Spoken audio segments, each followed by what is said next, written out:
Bonjour à tous, bienvenue à Ça débat, merci de nous retrouver. Nous sommes en direct jusqu'à 14h30 et nous allons aborder un sujet très sérieux aujourd'hui. Nous allons nous arrêter un petit moment pour parler du vaccin. D'ailleurs, depuis un certain temps, on parle du vaccin au Cameroun. Il y en a qui disent que le vaccin n'est pas une bonne chose. D'autres qui disent que non, le vaccin, oui, ça prévient des maladies, etc. D'ailleurs, on sait que le rôle des vaccins, justement, c'est de prévenir contre les maladies. C'est ce qu'on nous a appris. Mais on a aussi appris dernièrement, avec la montée du Covid, lorsqu'on parlait d'un vaccin qu'on devait venir inoculer aux Africains, on a vu comment les gens se levaient pour dire non, on n'est pas vos cobayes, etc., etc. Soit on laisse, on avance. Et il y a un autre vaccin, pendant un moment on disait que c'est un vaccin qui a été créé pour rendre stériles les jeunes filles en Afrique. On parle d'un vaccin qui sera inoculé, qui sera bien sûr donné aux jeunes filles, aux jeunes petites filles de 9 ans, à partir de 9 ans, dès le mois de septembre, vaccin contre le col d'utérus, vaccin oui, c'est le col d'utérus, le cancer du col de l'utérus. Et on se pose la question, est-ce que c'est véritablement un vaccin là-bas? Est-ce qu'il n'y a pas un piège derrière? Est-ce que c'est possible de gérer des maladies? Parce que depuis que nous sommes nés, nous savions que quand l'enfant naît, dès les premiers mois, on a le vaccin anti-tel, anti-tuberculeux, anti-méningite, bref, tous les vaccins qu'on donne aux enfants. Est-ce que finalement, on peut se passer des vaccins dans notre vie et vivre une vie normale? Est-ce qu'il n'y a pas un business derrière? Je rappelle que généralement, c'est gratuit. Est-ce qu'il n'y a pas quelque chose, il n'y a pas un piège derrière cela? Nous avons Dr Hobson qui est un... Comment est-ce que je vais vous présenter? C'est un orthomoléculaire. Orthomoléculaire, voilà. Je voulais dire un autre mot, mais je préfère que vous donniez l'autre mot. Qui est là, qui peut-être tout le long de cette émission nous dira oui, c'est possible de se soigner, de protéger notre corps sans forcément avoir un vaccin. Et puis, j'ai voulu aussi qu'elle soit avec nous, Cathy Etondet. Bonjour. Bonjour Solange. Parce que je voudrais qu'avec vous, on aborde justement ce sujet. Est-ce que parmi les personnes que vous rencontrez souvent lorsque vous faites vos descentes sur le terrain, est-ce que vous avez déjà rencontré des personnes qui ont été victimes d'un vaccin? Est-ce que les vaccins... On a vu d'ailleurs la vidéo dernièrement de cette maman qui a perdu son enfant de 6 mois, qui avait été vacciné et qui est mort directement. Est-ce que vous avez déjà vécu cela aussi? Pas particulièrement, mais quand je suis l'actualité, surtout du côté de la France, j'ai vu que les voix se sont levées de plus en plus pour protester contre les vaccins. Et des mamans, des familles disaient que les vaccins, ça n'était trop parce qu'on en faisait beaucoup et qu'il fallait laisser aussi le corps réagir par lui-même. Donc de plus en plus, les gens se lèvent contre les vaccins. Quand j'étais plus jeune, parfois, même nos parents à la maison, quand nous disions qu'on va venir nous vacciner à l'école, on cachait. Oui, les parents n'étaient pas toujours d'accord.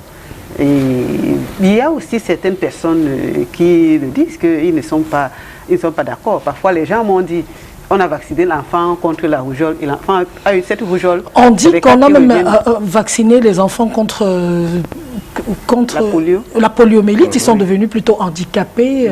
Voilà, ils ont plutôt attrapé cela. Docteur Hobson, c'est un plaisir de vous avoir encore une fois de plus sur ce plateau. Merci. C'est quoi d'abord le vaccin? C'est quoi un vaccin? C'est intéressant, c'est important de savoir ce que c'est le vaccin. En fait, le vaccin, c'est quoi? C'est un virus qu'on endort ou qu'on affaiblit.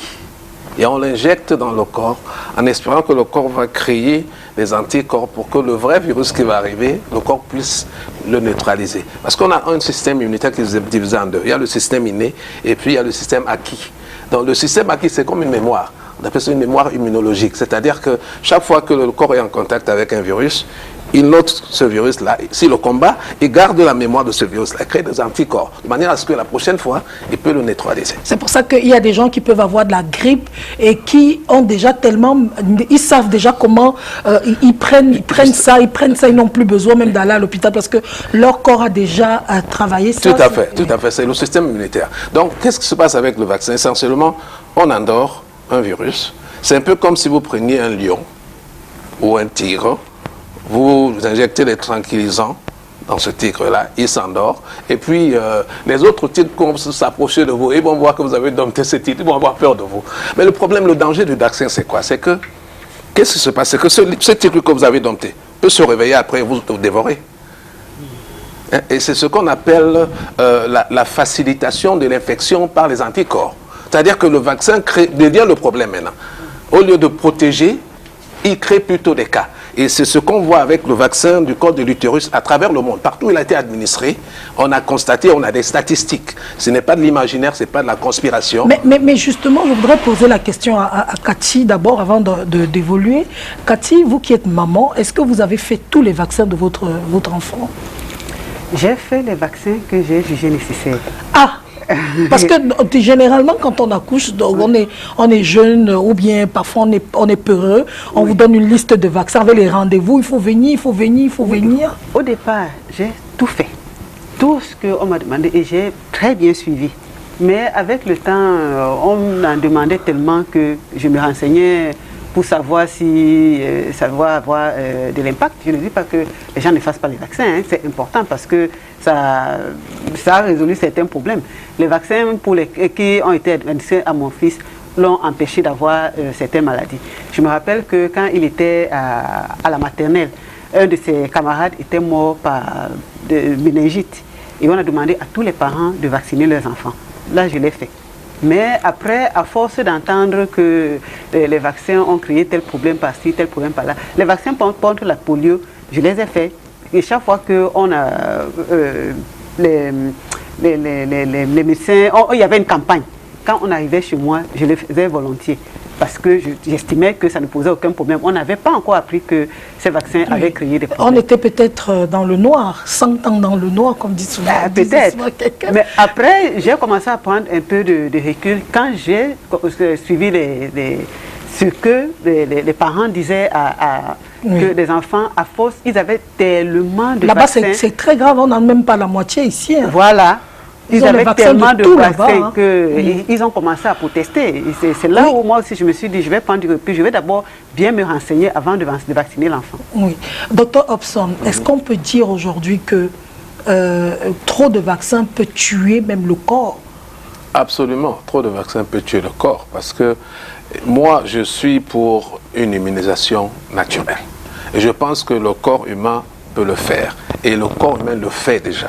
Maintenant, il peut y avoir des cas où on est dans une situation où peut-être les gens n'ont pas la capacité de restaurer leur système immunitaire. Là, peut-être qu'on peut, un peu comme si vous avez le palu quelque part et qu'on vous donne la nivaquine, au lieu de prendre une plante qui n'est pas à votre disposition, vous pouvez faire ce choix-là. Mais il y a des choix naturels qui peuvent permettre d'éliminer tous les risques que le vaccin a. Parce que le vaccin a également, comment est-il constitué? Il y a des métaux lourds dans le vaccin.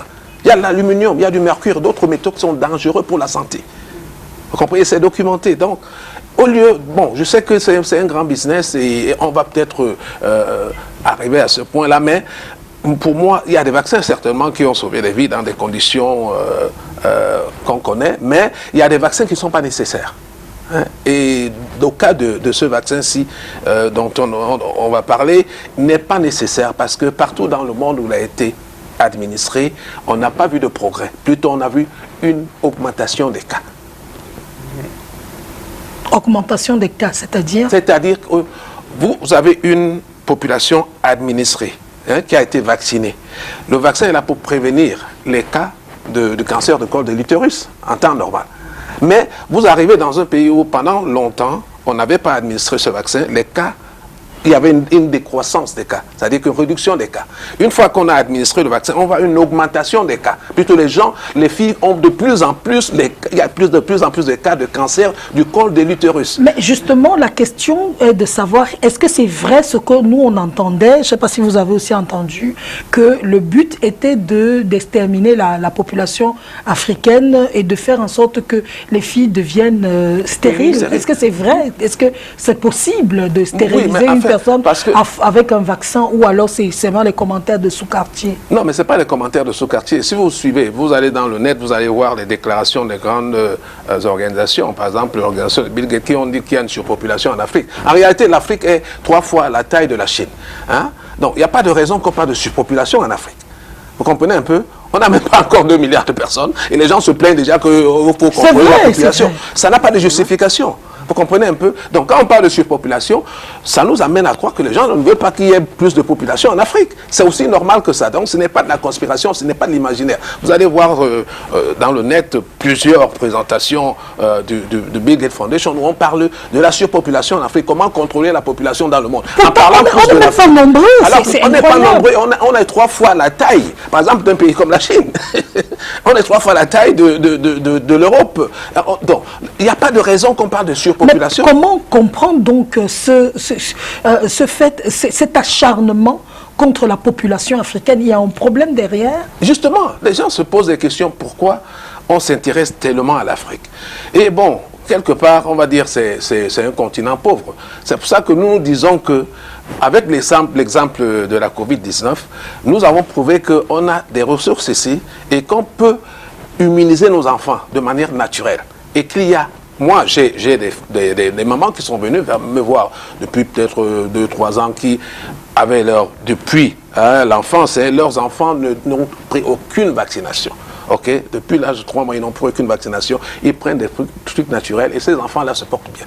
Donc, ça veut dire qu'il y a des possibilités là-dehors pour immuniser. Bon, je ne sais pas quelle est la taille de l'immunisation qu'on peut faire naturellement. C'est en fonction du gouvernement, des différents États qui vont contribuer justement à propager cette immunisation-là. Si ces moyens ne sont pas là, bon, les gens vont toujours se reverser vers le moyen facile qui est la vaccination.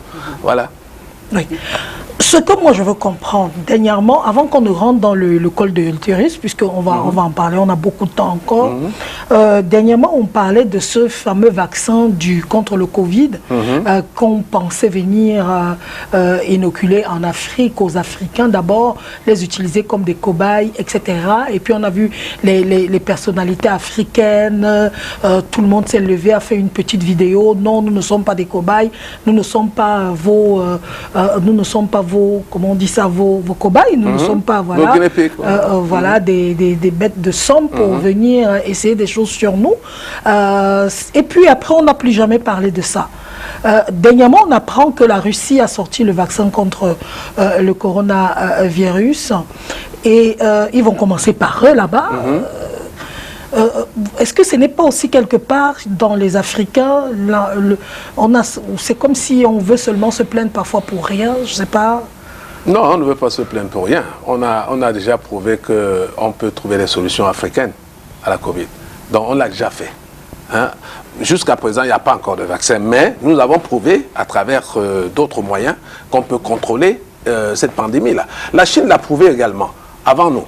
Hein? Et s'il y a un vaccin en Chine, la Chine a plus de population que pourquoi ils ont pu contrôler la pandémie là-bas? Et pourquoi on doit seulement aller vers les vaccinations? Parce que les vaccinations, c'est le grand business. C'est un big business. Je vais donner l'exemple de la vaccination, par exemple, contre le cancer du col de l'utérus. Ça a coûté 200 milliards de dollars.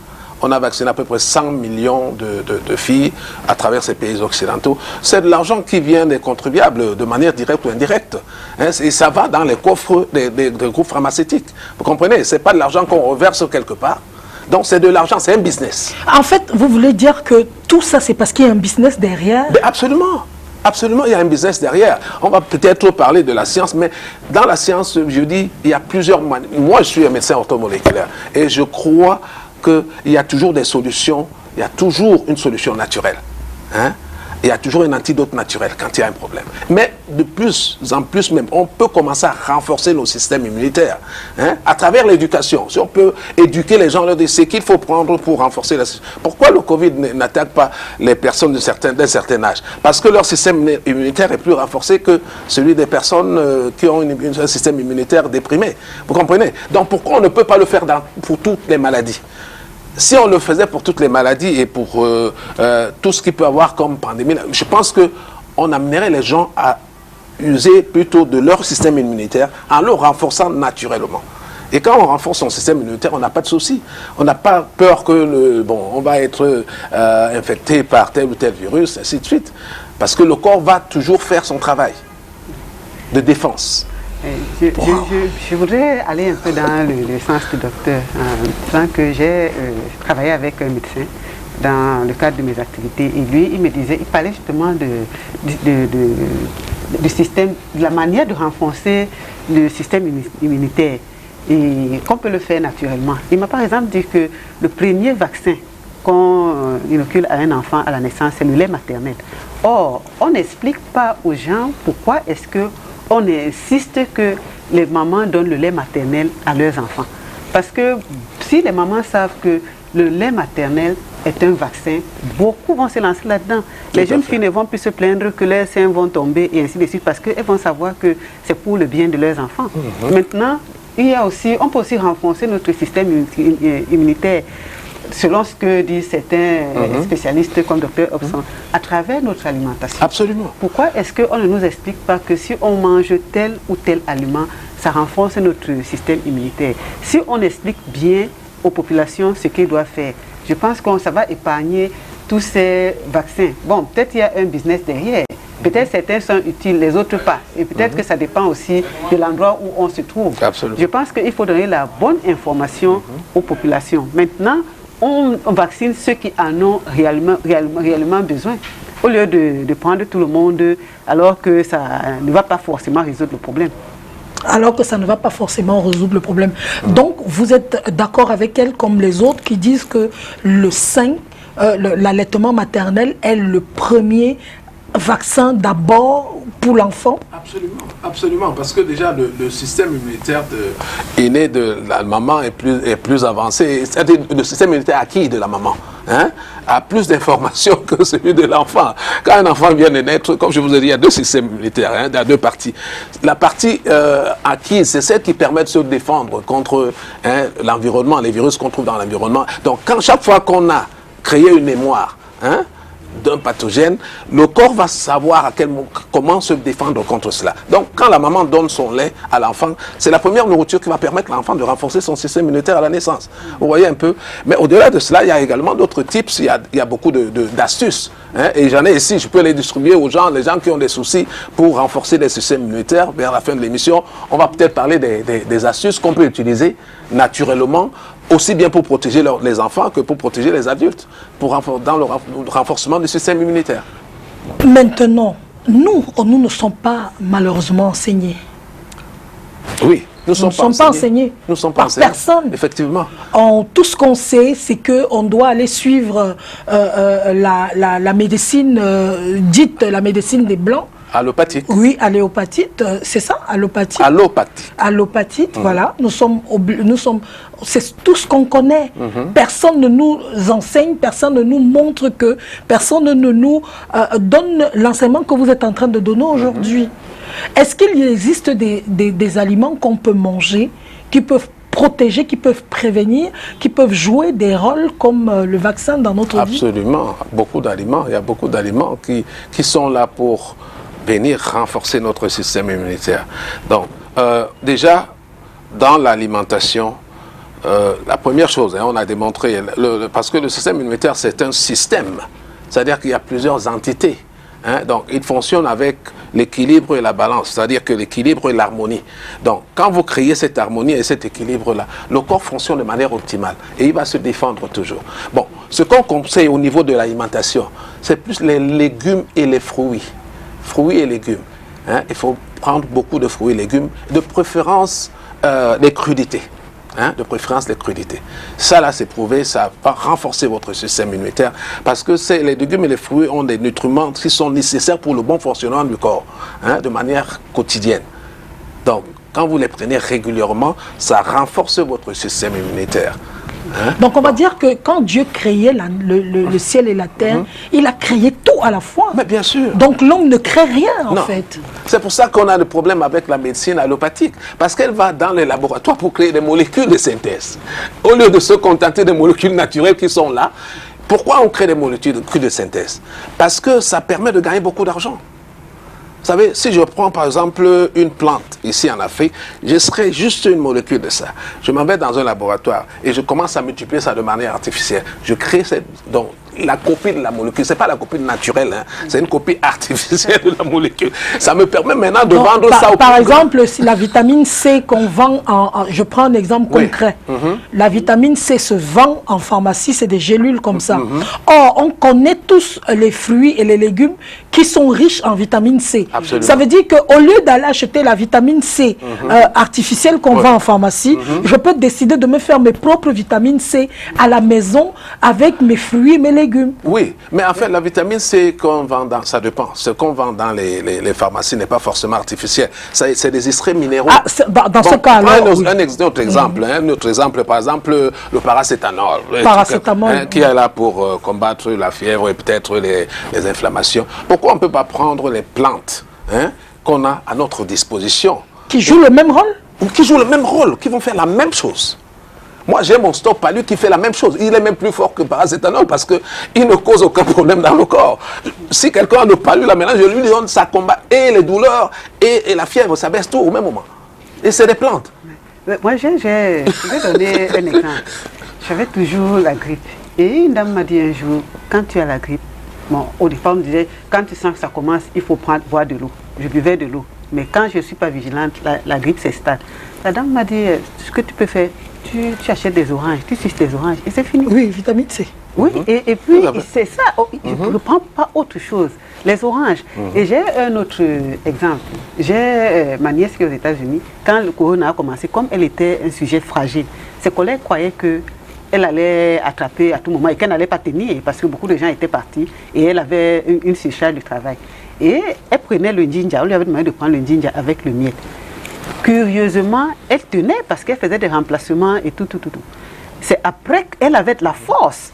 C'est quand je suis donc allée faire des recherches que je me suis rendu compte que le ginger renforce le système immunitaire. Absolument, et lui, absolument. Ça nous donne de la force. Absolument. Donc, c'est pas seulement le ginger, il y a d'autres. Oui. Mais docteur Hobson, c'est Asbin, c'est Njuxa, c'est un genre, non, j'utilise les mots du pays, de dire que, oh non, j'utilise les plantes pour me soigner, ça fait pauvre, ça fait un genre quand même. Hein. Oui. Même quand une femme dit à haute voix, j'allaite mon enfant, on regarde comme ça, ouh, maman, elle est pauvre. C'est le pauvre qui trouve que... Vous voyez un peu, du coup, dans le complexe, là, parce qu'on veut montrer qu'on est riche, les gens vont dire, le discours de Dr Hobson, oui, c'est bon, mais c'est pour les pauvres. oui, mais je voudrais réagir à ça. Parfois, on le dit parce qu'on n'a pas encore expérimenté. Moi, je suis les deux, hein, autant la médecine traditionnelle que la médecine allopathique. Voilà, mon fils avait souvent des mycoses. Il les a eu pendant longtemps. Et puis, je suis amené à l'hôpital plusieurs fois. Un jour, j'ai un partenaire qui est aussi un ami. C'est une personne de très haute qualité. Je devais donc aller sur Yaoundé. Je lui ai dit, j'annule le voyage parce que mon fils a encore eu une espèce d'égale. Il faut que je l'amène à l'hôpital. Il me dit non, ne l'amène pas à l'hôpital, achète le saboulou. Et je me dis, quand quelqu'un qui est à ce niveau demande d'acheter le saboulou, tout de suite, j'ai couru au marché. Tu as fouillé le saboulou. J'ai acheté le saboulou. Il n'a plus jamais eu ce problème. Et ma nièce a eu le même problème. Et le saboulou, c'est le savon artificiel fait par les Camerounais. Oui, tout à fait. Tout à fait. Donc, je suis pas en train de faire la publicité. Pas le savon artificiel, le savon naturel. C'est un savon naturel. C'est les déchets de savon. Les déchets de savon, oui. Je ne sais même pas comment on le fabrique. Mais ça soigne. Il y a les problèmes. Comme elle fait des allergies, dans notre famille, on a un peu ça. Et elle a dit qu'elle avait plein de trucs. Je lui ai dit, va dans les magasins africains, là, tu cherches le saboulou et un autre. Et c'est parti. Elle a trouvé. Elle a trouvé et c'est parti. Donc, il faut parfois expérimenter certaines mais moi, choses. je vous ai raconté ici ma propre expérience. Mon fils qui naît très brun, et pendant qu'il est brun, il a cette maladie qu'on appelle le rouge-fesse. Les fesses sont rouges. Chaque fois que je vais mettre de la couche, je vois comment il souffre avec les plis, tout ça. Et je m'en vais à la pharmacie, on me donne des baumes, des pommades, des poudres. J'en ai acheté tout un lot comme ça. Rien ne marche. Et je rencontre une maman qui me dit, écoute, pour les rouges-fesses de ton enfant, moi je connais l'astuce. Je dis quoi? Elle me dit, tu vas couper les écorces de manguier. J'habitais à Bassa à l'époque, un manguier, tu coupes les écorces, tu fais bouillir et avec le jus là, tu puges ton enfant. J'ai essayé, elle m'a dit quand tu as fini de puger l'enfant maintenant, quand tu as fini de puger, tu mets un peu le menthol à ses fesses. Et j'ai essayé, je vous dis, s'est passé quelque chose d'incroyable. Mon fils a fait des selles et il y a une boule qui est sortie noire comme ça, qui est sortie de son ventre. Et c'était ça en fait qui démangeait, qui créait tout ça. J'ai regardé la boule, elle était toute noire, c'était les selles, mais très très noire. Donc j'ai évacué mon fils. Il n'a jamais plus eu, et toutes les pommades et les poudres que j'avais achetées, qui m'avaient coûté tellement d'argent, parce que je faisais seulement le tour des pharmacies, parce que je vais acheter absolument le médicament là. Je partais partout, pharmacie telle, pharmacie telle, pharmacie telle. Finalement, je me suis rendu compte que l'écorce du manguier gratuite, ça a soigné mon enfant. Tout à fait, parce que l'écorce du manguier, la grande firme pharmaceutique ne peut pas revendre ça et dire c'est sa propriété. Parce que les manguiers partout. Ça n'appartient à personne, à Dieu. Voilà. Donc moi, par exemple, ça fait plus de 20 ans que je n'ai pas mis un comprimé dans ma bouche. Je n'ai pas mis un comprimé, je ne prends pas de comprimé.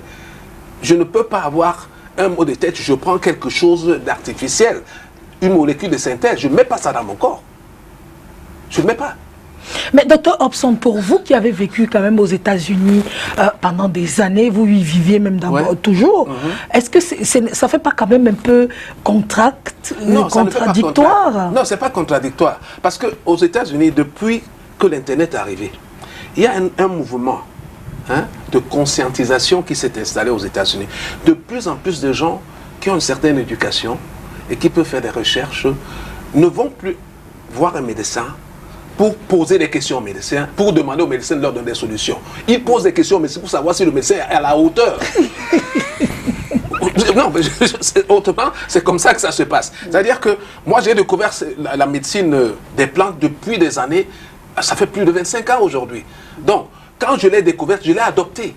Je l'ai adoptée et c'est ce que j'utilise. Aux États-Unis, vous trouvez les plantes partout. Il y a des magasins, des Chinois, des Africains, ainsi de suite. Et il y a également des plantes qui sont transformées sous forme de gélules. Et il y a des plantes qui sont sous forme de sirop. Donc on les trouve. Si on a la connaissance, on n'a pas besoin d'aller avoir recours aux molécules de synthèse. Donc il y a des gens qui le font aux États-Unis. Ce n'est pas la grande majorité, mais il y a quand même des gens. Si vous allez dans le net, vous faites des recherches sur ce qu'on appelle les advocates, c'est-à-dire que ceux qui défendent la médecine naturelle, vous allez voir qu'il y a il y a des centaines de milliers de personnes aux États-Unis qui le font. Mais ce n'est pas, on ne va pas parler de ça à la presse. Moi, je lisais l'autre jour le New York Post, où on a parlé d'un Jamaïcain qui est infirmier. Il travaille dans un hôpital pendant que la Covid est arrivée. Il a été infecté, il a été testé positif. Le gars est allé chez lui, comme les Jamaïcains, c'est des Africains. Et donc, il a eu recours aux plantes. Et il a fait ses plantes, il s'est soigné au bout de 4 jours, il n'en revenait pas. Quand il est revenu, on l'a testé, il était négatif. On a dit, mais attends, qu'est-ce qui t'est arrivé? Il dit que j'ai utilisé le plante. Mais ils n'ont pas voulu faire écho de ça.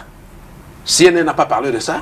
New York Times n'a pas parlé de ça. C'est juste un petit journal là, à New York qui a parlé de ça. Pourquoi ils le font? Parce qu'ils ne veulent pas vulgariser cette médecine-là. Je vous ai parlé de l'histoire de l'OMS. Donc ça part de loin. Ce n'est pas le fait du hasard. Si on ne veut pas faire avancer un certain nombre de choses, c'est parce que les grandes firmes n'y trouvent pas leur intérêt. Ils ne vont pas gagner de l'argent là-dedans. Justement, moi, en faisant mes recherches, j'ai vu pourquoi l'OMS voudrait qu'on vaccine les enfants de 9 à 14 ans. Parce que selon eux, ils disent que ça va freiner considérablement la progression du cancer du col de l'utérus. Parce qu'il faut dire que... Mais ce qui n'est pas vrai. Le cancer du col de l'utérus, c'est aussi comme le cancer du sein. Absolument. Parce que les femmes ont la psychose de ces deux maladies. Donc quand on demande, peut-être quand on demande aux gens de se faire vacciner, beaucoup vont se précipiter parce qu'ils vont se dire que voilà, on est épargné de ça. Ça fait peur.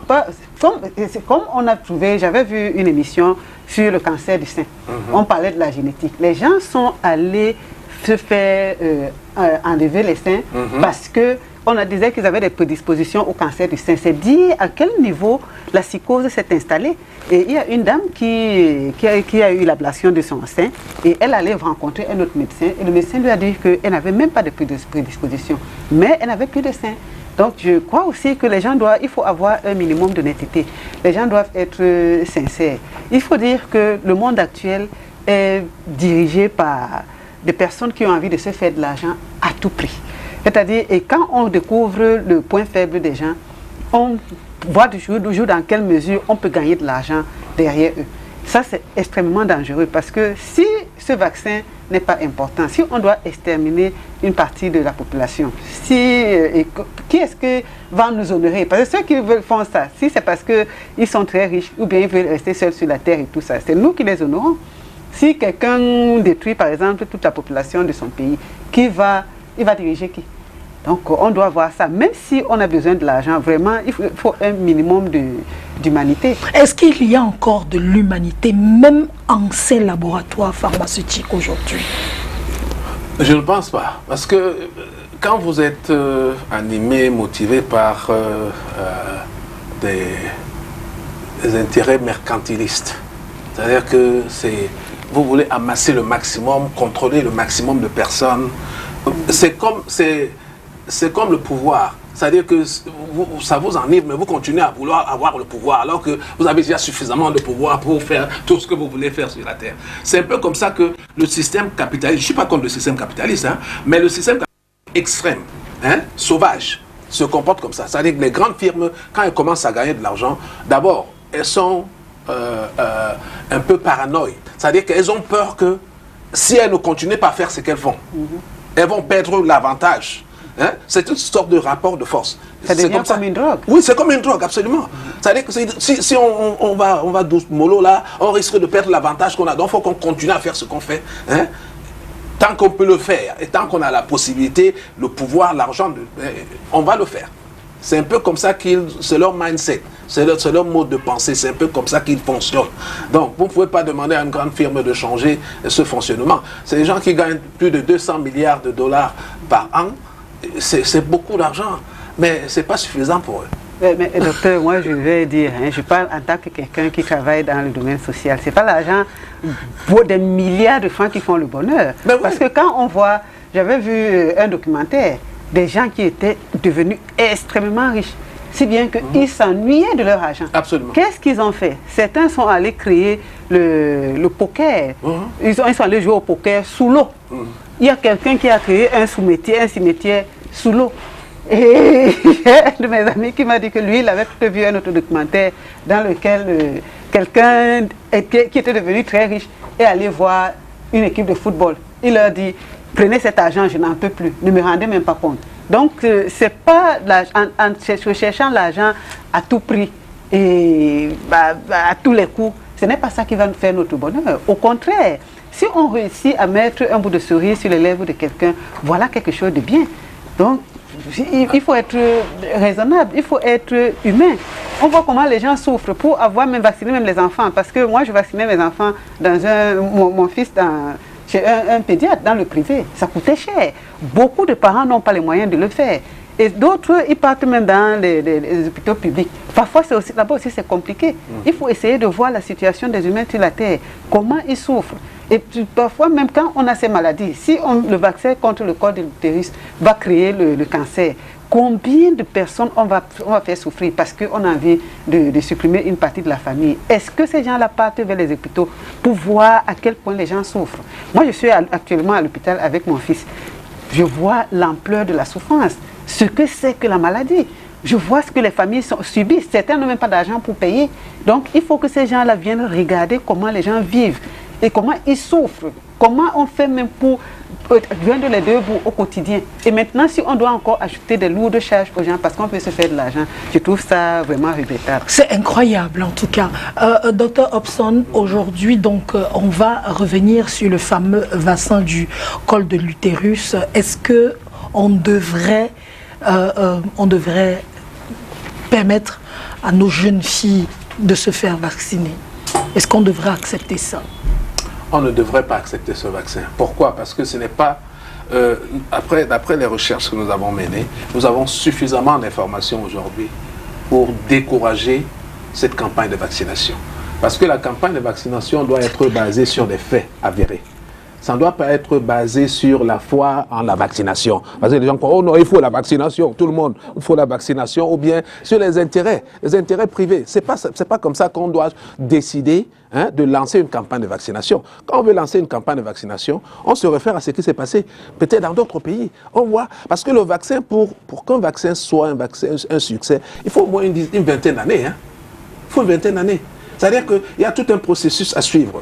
Au début, on a ce qu'on pourrait appeler des prérequis chimiques et pharmaceutiques. Après, on fait une analyse. On fait une analyse de l'immunogénicité du vaccin pour voir s'il va créer des anticorps. Et après, on doit le tester sur peut-être les animaux, après sur les hommes. Et après, voir maintenant, après un certain nombre d'années, s'il n'y a pas d'effet secondaire, avant de le vulgariser. Mais dans le cas d'espèces, on n'a pas tout ce qui a été fait. Et on a des données. Tout ce qui a été fait dans la plupart des pays. C'est-à-dire que, je veux donner l'Angleterre, les États-Unis, le Japon, l'Australie, le Danemark, la Suède. On a vu comment ce vaccin a fait là-bas. Dans la plupart de ces pays, le nombre de cas de cancer de col de l'utérus a augmenté sur les populations vaccinées. Alors que quand on n'avait rien fait, ça baissait. Donc c'est un peu comme si... on dit souvent en anglais, don't fix it, unbroken, don't fix it. C'est-à-dire que quand une machine marche, et qu'elle n'a pas de problème, il ne faut pas chercher à la dépanner, parce qu'elle marche.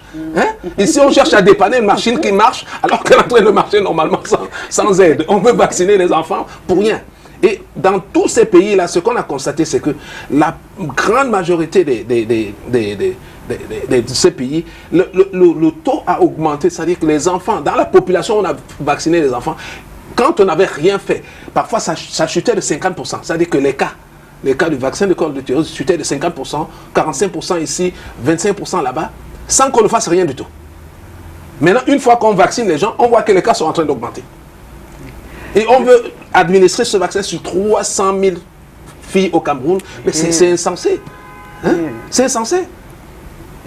J'ai l'impression qu'on veut toujours, à force de vouloir être moderne, on veut toujours avoir de l'avance. Finalement, on se crée des problèmes. Mais oui. Je pense que parfois on joue sur la psychologie des gens. Il y a une dame qui m'a dit un jour que ses amis, elle a perdu plusieurs de ses amis parce que elles étaient toujours en train de se préserver, elles voudraient éviter le cancer du sein. Et toutes sont mortes de ce cancer. Et elle se demandait ce que c'est. Moi, je n'ai pas pu lui donner la réponse. Non, la réponse, alors qu'elles ont toujours pris toutes les précautions. Oui, c'est ça. Le screening, ce qu'on a constaté, c'est que la plupart des femmes qui ont une obsession pour le cancer, c'est-à-dire qui ont peur, la psychose d'avoir le cancer du sein, vont faire le screening. Elles vont se faire des visites. Et plus on a montré que la plupart des femmes qui font le screening ont plus de chances d'avoir le cancer que celles qui ne font rien. Eh bien, ça c'est extraordinaire. Ça veut dire que il faut rester naturel. Mais oui, bien sûr. Il faut rester naturel, adopter un style de vie qui vous permet de renforcer. Parce que le cancer aussi, si vous avez un système immunitaire renforcé, vous n'avez pas le cancer. Donc il n'y a pas de raison d'aller chaque mois, tous les 6 mois, comme on disait aux femmes parfois, tous les 6 mois là à l'hôpital, on va vous faire un scanner, on va faire un radio. Quand vous le faites, vous vous exposez aux radiations qui peuvent créer le cancer dans le sein. Alors que si vous restez dans le normal, le naturel, vous avez très moins de chances de le faire. Donc il n'y a pas de raison que les gens paniquent.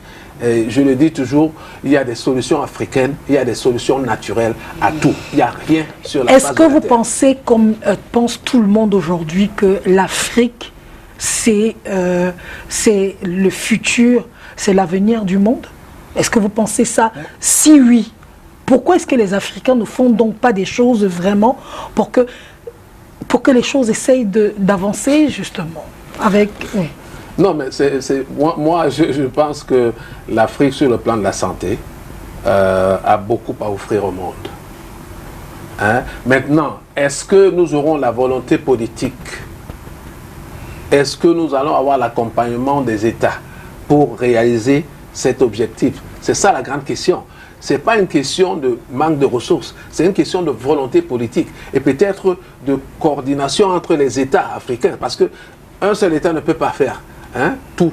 Parce que la plupart des États, c'est des micro-États qui ont peur de tout le lobbying, de l'influence des organisations internationales. Mais si l'Afrique se rassemble, comme je l'ai dit, si on arrive à créer une organisation africaine de la santé, qui va essayer d'orienter les pays africains, dans leur politique de santé, je pense qu'on pourra y arriver. Parce qu'on a beaucoup de ressources sur le plan local. On a une faune qui est riche, une faune végétale qui est riche, qui peut soigner tout le monde entier. On a tout ici.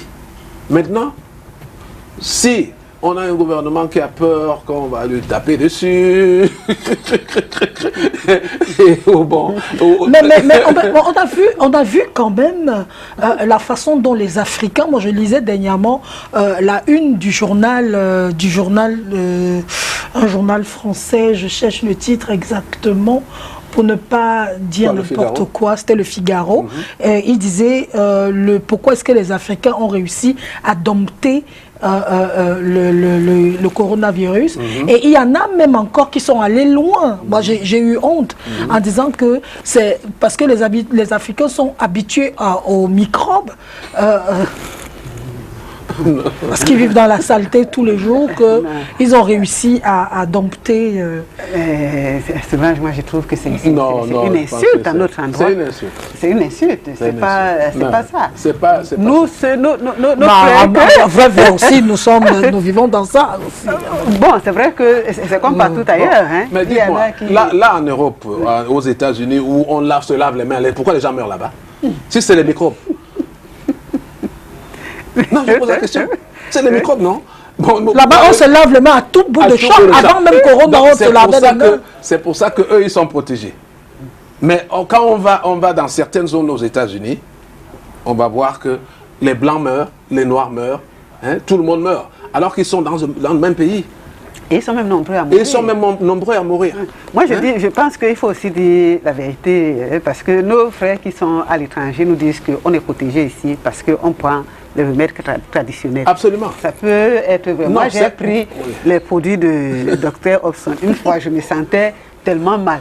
J'ai pris juste une cuillerée et c'est comme si tout ce que j'avais était en train de descendre. Bon, je répète toujours que je ne tire pas sur quelqu'un. Moi, j'explique les faits. En ce moment, je suis à l'hôpital avec mon fils. On devait sortir. Le médecin a demandé qu'on ne sorte pas parce qu'on doit... Elle estime qu'il n'est pas encore guéri. Je laisse qu'on le soigne là-bas. Mais il a des problèmes respiratoires que j'ai pu maîtriser pendant plus de 5 ans grâce aux condiments de cuisine et avec un peu de miel. Absolument. Oui, bon, une infection s'est infiltrée certainement. Je ne sais pas trop comment ça s'est passé. On est des humains, ça arrive. Mais je laisse la médecine moderne faire son travail. Mais je dis aussi en même temps qu'on peut essayer de voir, pour ceux qui ne croient pas, qu'ils essayent de voir avec la médecine traditionnelle qui fait aussi des merveilles. Mais comme on disait la dernière fois, il y a aussi trop de désordre dans la médecine traditionnelle. Parce que maintenant, si on libéralise, chacun va venir raconter n'importe quoi. Et chacun ment aussi. Il y a trop de mensonges. Et pourquoi est-ce que justement ce secteur n'est pas géré de telle sorte que, voilà. Mais c'est ce que les parlementaires sont en train de faire maintenant. Le gouvernement, moi j'étais invité à Yaoundé au Parlement, où j'ai donné une allocution là-bas sur l'impact de la médecine naturelle, la pharmacopée africaine et l'impact économique de la pharmacopée africaine. Et j'ai montré les avantages. Mais en même temps aussi, on a des problèmes, comme vous le dites. J'étais à la concertation, à la réunion de concertation interministérielle à Yaoundé avec 5 ministres, on a parlé de ça. Donc les choses sont en train de se faire pour essayer de réguler, de normaliser ce secteur-là, de manière à ce que, bon, qu'on évite des travers que certaines personnes qui sont là et qui ne connaissent rien, mais qui prétendent, bon...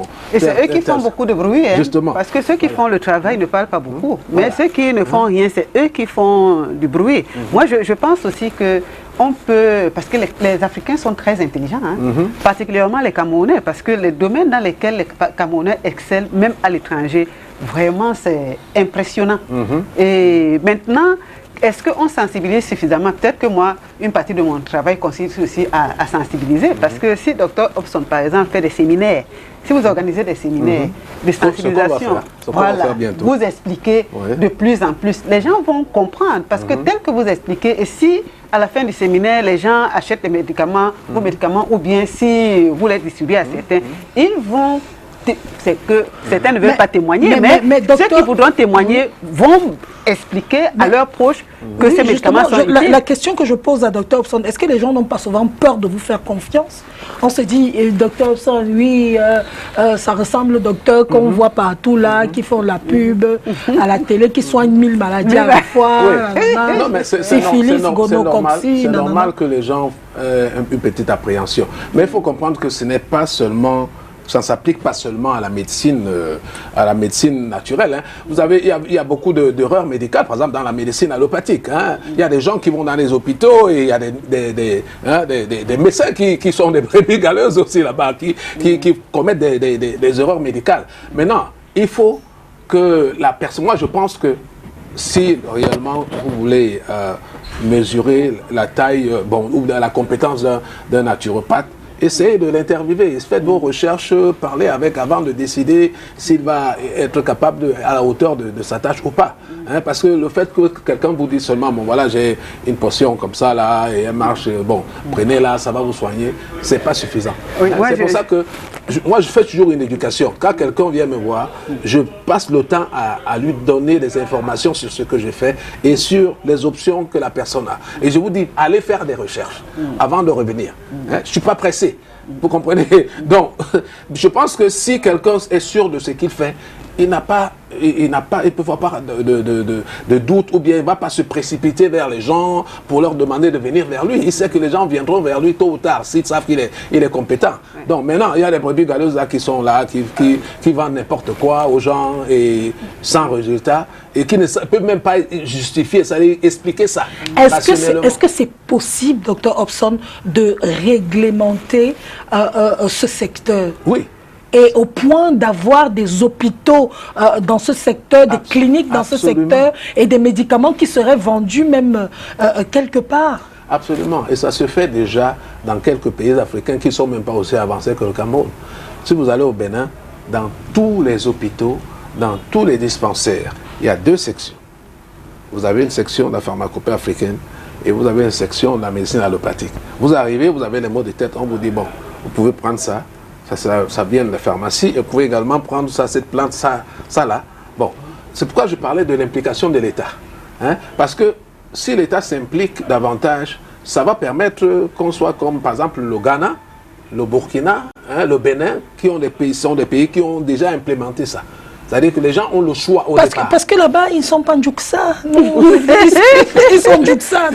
Ils sont on est très modernes, on est des blancs à la peau noire. Voilà. On fait quoi avec vos choses? C'est tellement typique, c'est tellement... Quand d'ailleurs vous dites que je prends le médicament de Dr Hobson, on dit, pardon, tu prends quoi? Moi, je connais la quinine, je connais ci, je connais ça. On vous dit, maman, tu suces le bonbon, là, que tu sais que c'est fait comment? Mais je voudrais dire quelque chose. On passe souvent à côté des choses importantes. Moi, j'ai parlé de votre médicament que vous m'avez donné en liquide. Ce que ça m'a fait, ça m'a convaincu. Maintenant, j'ai une de mes sœurs qui me raconte une histoire. Un médecin lui avait dit qu'une dame qui voulait accoucher venait tout le temps dans son hôpital. Et il lui dit, non, là, c'est bon, vraiment, madame, il faut oublier, vous n'allez jamais faire d'enfant.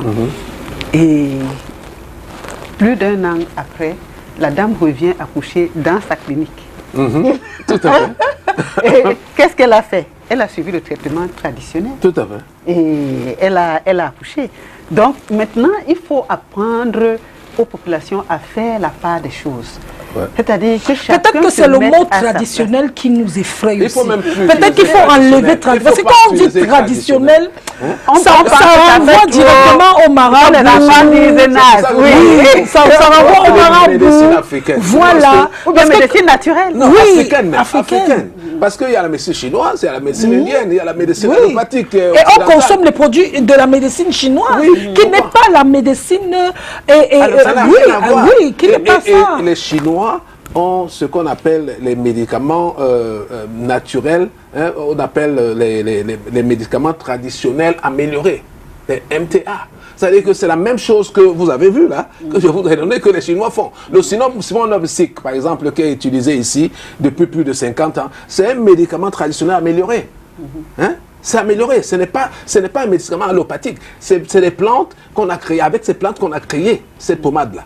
Il n'y a rien d'artificiel là-dedans. Il n'y a pas de molécules de synthèse. Mais les Chinois nous vendent ça depuis des décennies et on envoie nos devises là-bas et on ne se rend pas compte qu'on peut faire la même chose ici. Hein?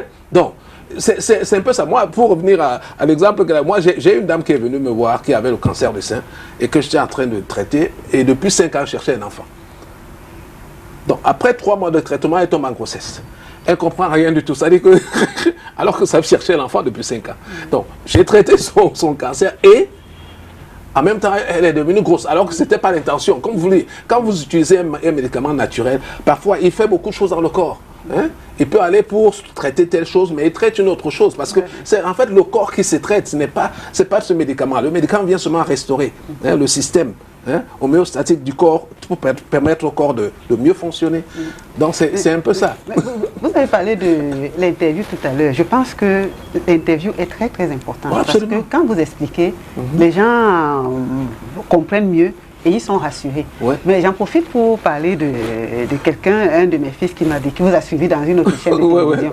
Il avait envie de savoir, parce qu'un médecin vous aurait posé la question de savoir qu'est-ce qui prouve, par exemple, que vous pouvez guérir quelqu'un du Covid et vous n'avez pas donné une réponse. Donc je pense que ce genre de questions nécessite des réponses concrètes. Absolument. Et parce que les gens suivent beaucoup. Hein, et je peux vous garantir que les gens vous suivent également beaucoup. Donc si on a des réponses concrètes aux questions qu'on pose, c'est vrai que les médecins qui font de la médecine moderne, parfois ils peuvent vous tacler. Oui, bien sûr. C'est un peu la concurrence. C'est normal de tacler. Hein.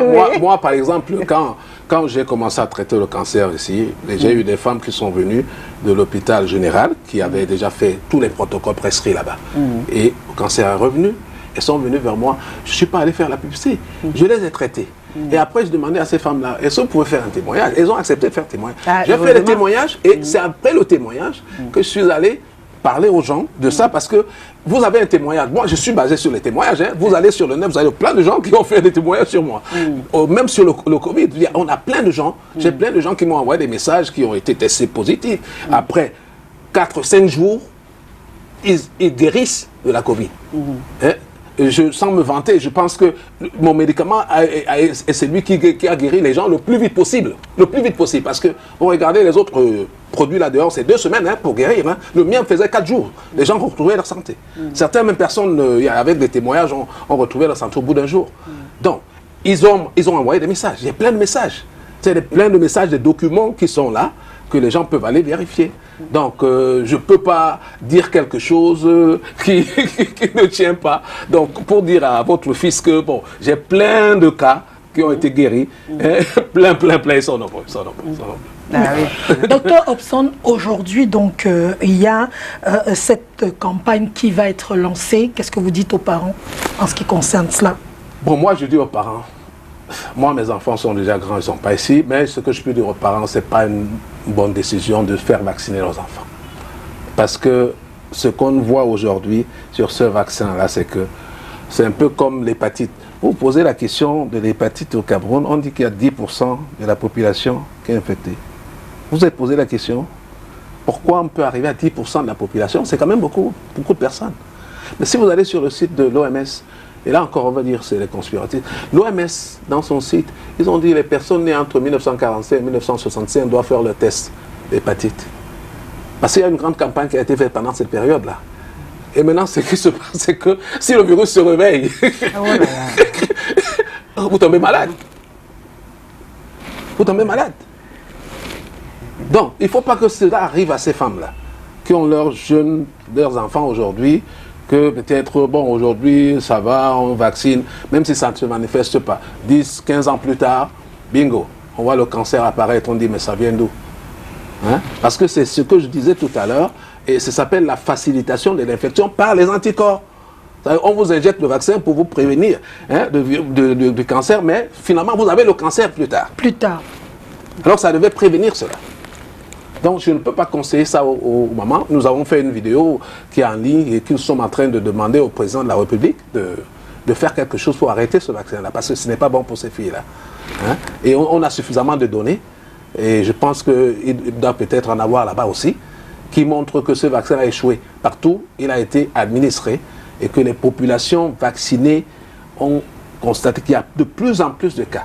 Hein? Il y a une augmentation des cas. Hein? Ça c'est extraordinaire. On va permettre aux téléspectateurs de parler, comme d'habitude, à cette émission. Donc le numéro de téléphone va s'afficher tout à l'heure au bas de l'écran. Donc nous parlons de la vaccination. Est-ce qu'il existe une autre manière de prévenir que la vaccination? Est-ce que seule la vaccination peut justement prévenir les maladies? Est-ce qu'il y a d'autres méthodes? Vous êtes en train de nous donner quelques méthodes naturelles en disant qu'on peut manger beaucoup de fruits et des légumes. C'est la meilleure façon de nous protéger, de protéger notre système immunitaire. Donc les téléspectateurs vous poseront des questions.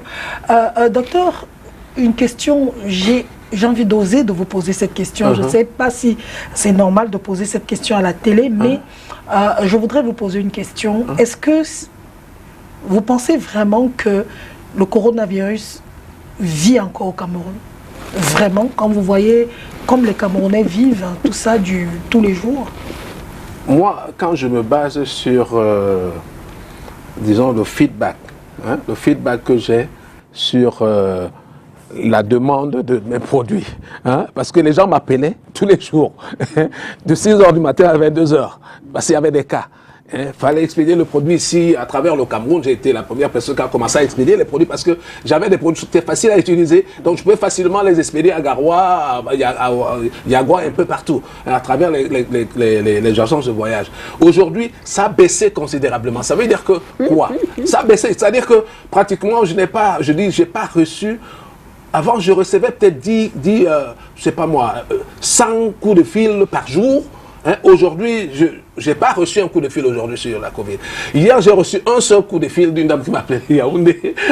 Aujourd'hui, je n'en ai pas reçu. Alors que c'était 100, 200 par jour.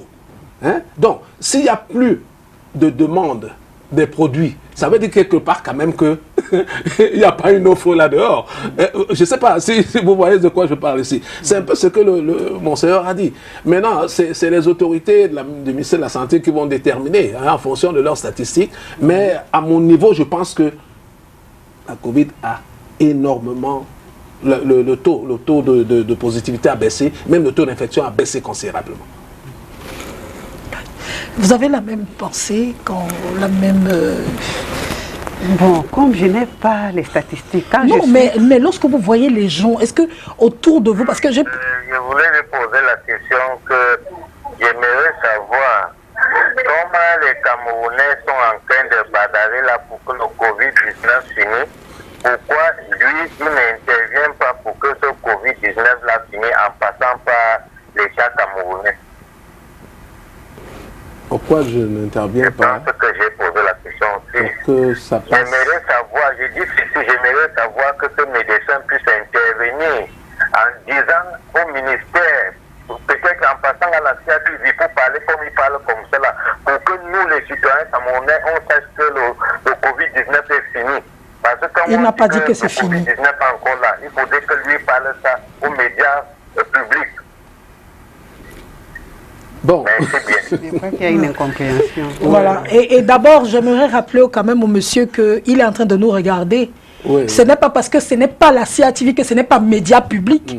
C'est peut-être privé parce que ça appartient au privé, mais c'est public parce qu'on regarde ça gratuitement et qu'on regarde ça partout. Il faut faire la différence. Je ne pense pas que pour passer le vrai message au Cameroun, il fasse absolument, et qu'on soit absolument obligatoire, nécessaire de passer à la CATV. Parce que quand on est passé à la CATV, alors là, c'est vraiment le message public. Non. vous êtes en train de regarder, ça veut dire que vous regardez quand même cette émission. Et puis, il a dit tout à l'heure, Dr Hobson, qu'il était reçu à l'Assemblée nationale, justement pour parler de cela. Et vous n'avez jamais dit que le Covid a disparu, mais vous dites que vous n'avez plus de coups de fil comme au début de la pandémie, des personnes qui vous appelaient parce qu'elles étaient malades. Donc, c'était juste pour... Et puis maintenant, à vous, la parole. Bon, moi, comme vous le dites, hein, je voulais dire aux téléspectateurs que le message, on ne le garde pas, on ne le cache pas. C'est pour ça que nous sommes là. Peut-être que ce n'est pas un message qui pourrait être bienvenu dans d'autres chaînes. Hein, mais bon, on a la possibilité d'informer les gens ici. Moi, je me rappelle quand la pandémie a commencé au Cameroun, et je faisais une campagne à Yaoundé dans une chaîne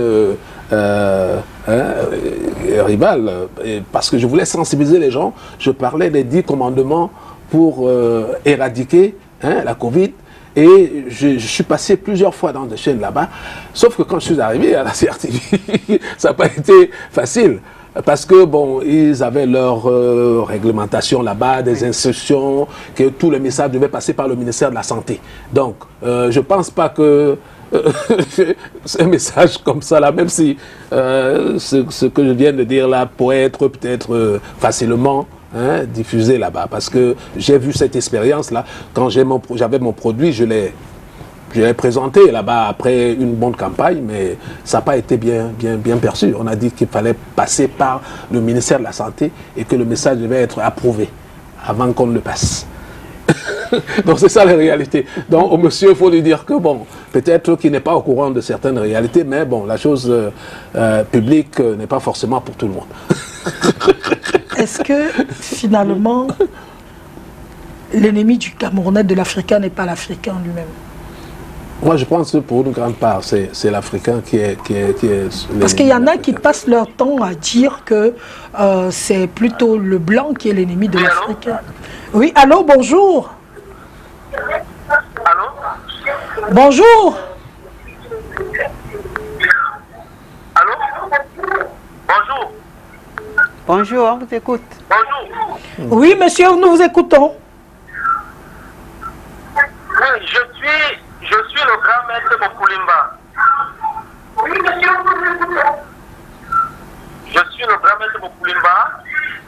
Je vous encourage, je suis traditionnaliste et je suis parmi ceux-là même qui ont parlé haut et fort que le coronavirus peut se soigner traditionnellement. Nous pensons que notre grand frère qui est sur le plateau est en train de dire des choses pertinentes. Je vous regarde depuis Yaoundé. Alors, il a notre soutien parce que moi-même je suis un personnaliste, je fais des émissions partout au Cameroun et même hors du pays. Donc, c'est encourageant, c'est un homme courageux et il a le soutien des ancêtres. On le regarde et qui parle de l'avant et il a notre soutien. Allez de l'avant, il vous encourage. Oui. Merci.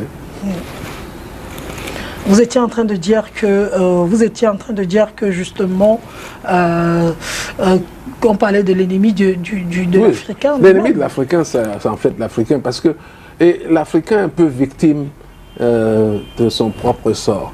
Parce qu'il y a la colonisation qui nous a amenés, quand on nous a colonisés, on a choisi un certain nombre de personnes, qu'on appelle l'élite un peu. On a dit à cette élite-là, le traitement qu'on vous a infligé, quand il y avait la colonisation, infligez ça à vos peuples. C'est-à-dire que comportez-vous comme nous.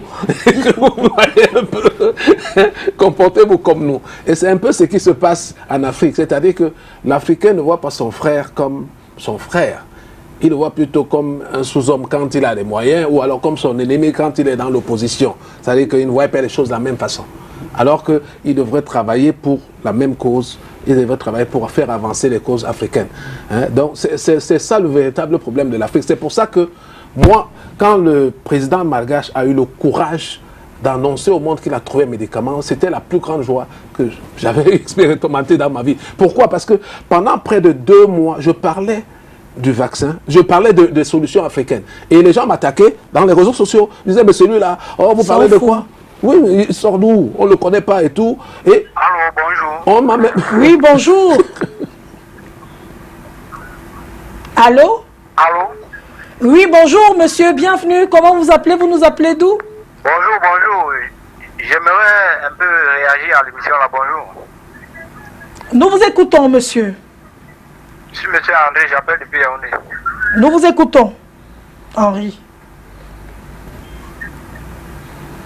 J'aimerais demander au docteur si la drépanocytose, la maladie qui affecte les globules rouges, là, j'aimerais savoir si elle se soigne traditionnellement également. Est-ce que ça peut être soigné traditionnellement? C'est ce que vous voulez nous demander? Ok, merci, c'est ma question. Ok. En fait, la moi, drépanocytose, les massifs falciformes. J'ai compris la question. Nous avons un protocole de traitement pour la drépanocytose. C'est une combinaison d'un traitement oral, c'est-à-dire qu'à base de plantes, et un traitement intraveineux. Moi, je pense que c'est le traitement le plus efficace qu'on puisse avoir là-dehors. C'est basé sur les recherches de mon mentor, le docteur Lanos Pauline, qui faisait des injections, par exemple pour les cas d'autisme, des cas, il y avait des gens qui avaient la schizophrénie, des choses comme ça. Là. Donc, par les injections, ça va très vite. Mais on peut compléter ça avec un traitement oral. Donc moi, c'est ce que je fais ici. J'ai des enfants que j'ai pris en charge ici et on utilise ces deux traitements. Et quand on le fait, c'est vraiment efficace. Si on le fait seulement avec les plantes, je ne sais pas, ça peut marcher, mais ça peut prendre peut-être beaucoup plus de temps que si on le faisait avec aussi bien les plantes que les perfusions. Oui, vous avez quelque chose à dire? Oui, je voudrais dire, comme on parlait des ennemis des Africains, on remarque que, par exemple, ici, lorsque quelqu'un commence à faire quelque chose de très, très important, au lieu de l'encourager, généralement, on tire sur lui. Tout à fait. Quand on devient une haute personnalité, les gens partent fouiller dans nos poubelles. Voilà, si bien que certains ont même peur. Mais je crois que ça ne doit pas décourager ceux qui savent exactement ce qu'ils font. Parce qu'on finit toujours par faire la différence entre celui qui fait bien son travail et celui qui ne le fait pas. Docteur Hobson, par exemple, s'il connaît très bien son travail, à ce qu'on voit, ceux que vous avez soignés, ils vont vous suivre, ils vont faire le témoignage. Absolument. Si vous abandonnez en cours de route parce que les gens vous ont tiré dessus, là, vous n'aurez pas aidé les populations. Donc, ceux qui font bien leur travail, ça c'est ce qu'on voit généralement, ceux qui font bien le travail, les épreuves vont aussi leur permettre de s'améliorer. Il ne faut pas toujours abandonner. Je pense qu'on a aussi trop tendance à compter sur d'autres personnes, peut-être à mettre trop de notre confiance en l'État, ou alors à céder aux critiques, ou à jouer les victimes. Allô? Allô, bonjour.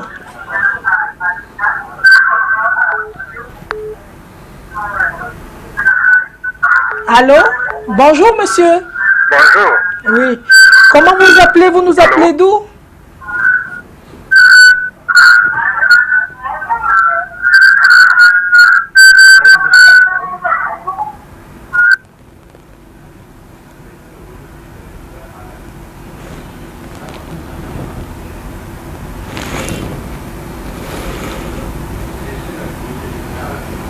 Voilà, donc le temps que ça se règle du côté... Oui. Donnez votre point de vue. Oui, non, mais je voulais savoir de quel docteur il s'agit. Et parce que j'ai pris l'émission en cours, c'est de ça qu'il est question. Et quels sont les protocoles pour le Covid-19? Parce que je n'ai pas suivi le début, je ne sais pas de quoi il a parlé par rapport au protocole. Bon, en fait, le protocole de Covid-19, on a les produits sur la Covid-19. C'est peut-être, je ne sais pas, il a suivi le protocole, mais on parlait plutôt de la drépanocytose. C'est de ça qu'il était question. Donc, mais pour le protocole de la Covid-19, on a un sirop qui est connu, qui s'appelle le Stop Corona Virus Syrup, et puis on a les bonbons qui sont aussi bien préventifs que curatifs. C'est les produits les moins chers sur le marché, que je sache, en dehors de ce qui a été financé par d'autres personnes. C'est les moins chers parce que c'est des produits populaires qui sont là et que beaucoup de gens ont eu la possibilité d'utiliser et apprécier. Maintenant, je ne sais pas s'il a besoin d'une autre information, je pense que j'ai répondu à sa question. Je ne sais pas. Oui. Justement, j'étais en train de dire que le vrai ennemi de l'Africain, c'est l'Africain lui-même. Parce qu'avant, on mettait tout sur le dos de Blancs. Non, c'est les Blancs qui ne veulent pas, c'est les Blancs qui nous empêchent, c'est les Blancs qui... Mais on se rend compte qu'aujourd'hui, même entre nous, ça ne marche pas. Oui, quand c'est pas moi qui fais, on ne soutient ce n'est pas bon. pas. Quand c'est lui qui fait, il faut absolument que je démontre que ce qu'il fait n'est pas bon. Voilà. Donc j'attire plus les gens vers lui. Je pense que vraiment ce que le docteur dit tout à l'heure là, les ennemis des Africains, c'est les Africains. Parce que vraiment, normalement, pour le Covid ou bien Covid là, moi je ne sais même pas, les Africains devraient avoir normalement une lecture. Parce que les Africains ont osé de maîtriser cette maladie.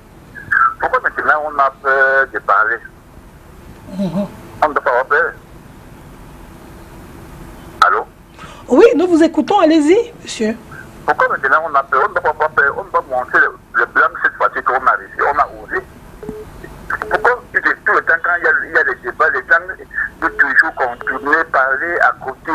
Non, on doit dire la vérité qu'on a réussi cette maladie. Tous les Camerounais de 25 millions d'habitants, 85% ont eu cette maladie par le parler. Et ils sont partis derrière la maison pour se soigner avec tout ça. Pourquoi on me dit ça?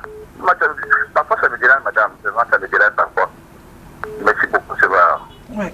Peut-être parce que j'ai une vidéo ici, j'ai une photo que j'avais téléchargée. J'aimerais vous lire ce que j'ai lu. Ça m'avait tellement touché. J'ai dit je vais garder cette photo-là. Elle pourra m'aider un jour. Donc c'est un patient qui va voir le médecin et le patient lui demande: docteur, quand est-ce qu'on se reverra?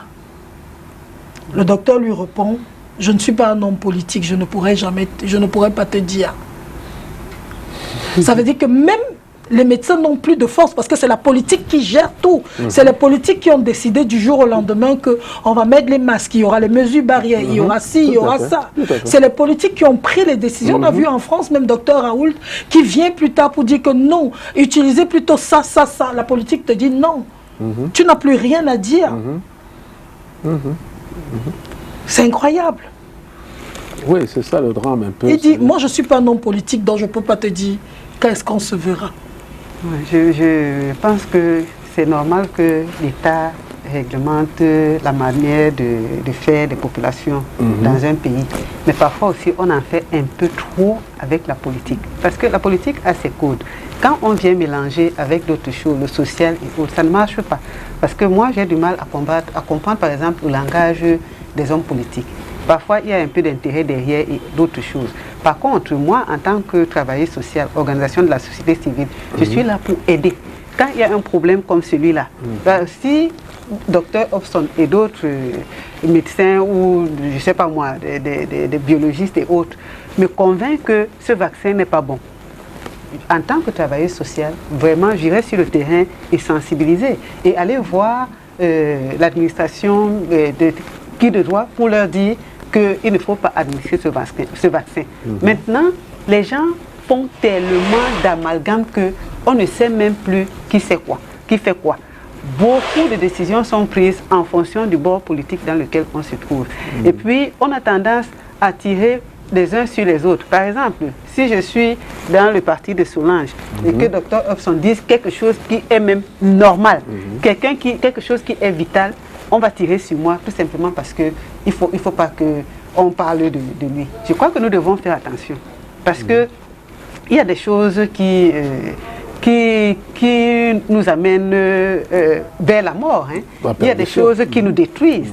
Maintenant, il faut voir ce qui est bien pour les populations et ce qui ne l'est pas. Et laisser parfois ces histoires politiques de côté. Aller les faire.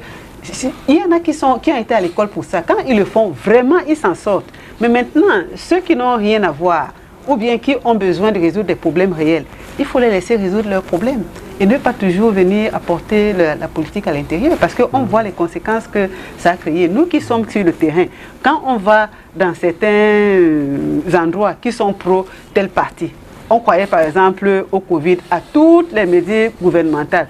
Quand on va dans des endroits qui sont pro telle autre partie, tout ce que le gouvernement dit, ce n'est pas vrai. Mais en attendant, la maladie ne fait pas la différence. Qu'on soit dans un parti politique ou pas, quand la maladie vous attrape, ça vous tue. Donc faisons attention, allons faire, chacun doit faire son travail. Nous, on est dans on a plusieurs vies. Moi, j'ai ma vie publique, je suis entré à STV.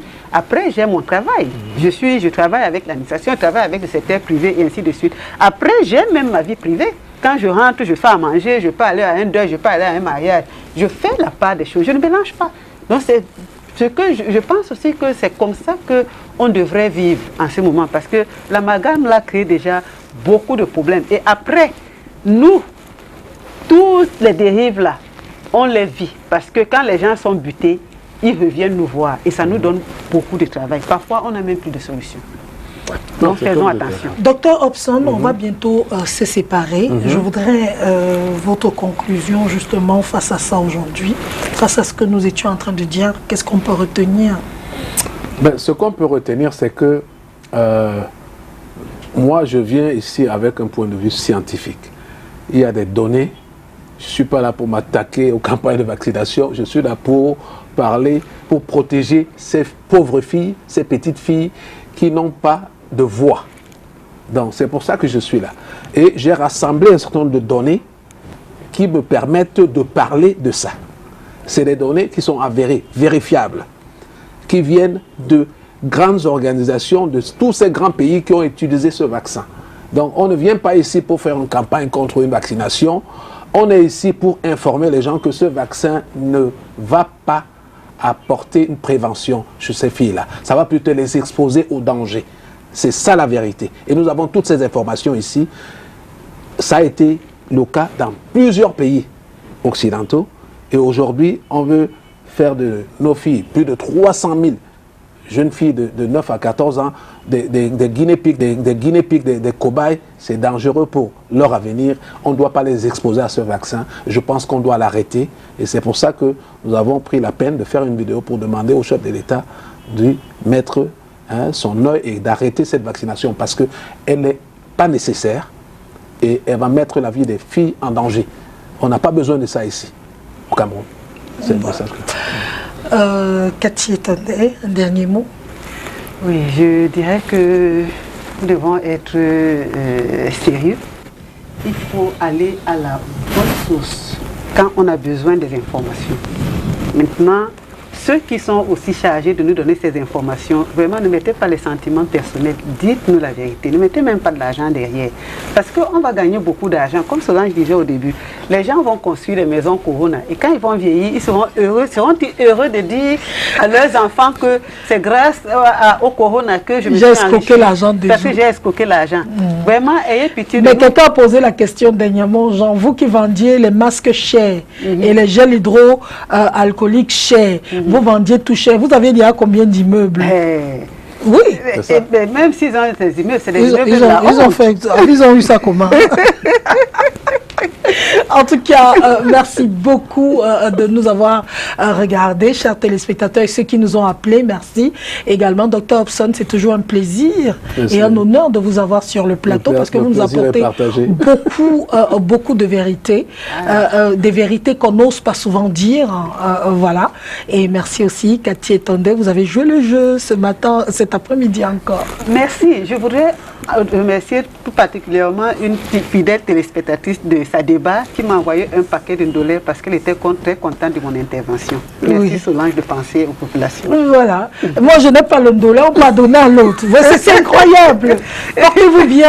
Merci en tout cas. C'est la fête de l'Assomption chez les catholiques qui croient que Marie est montée au ciel.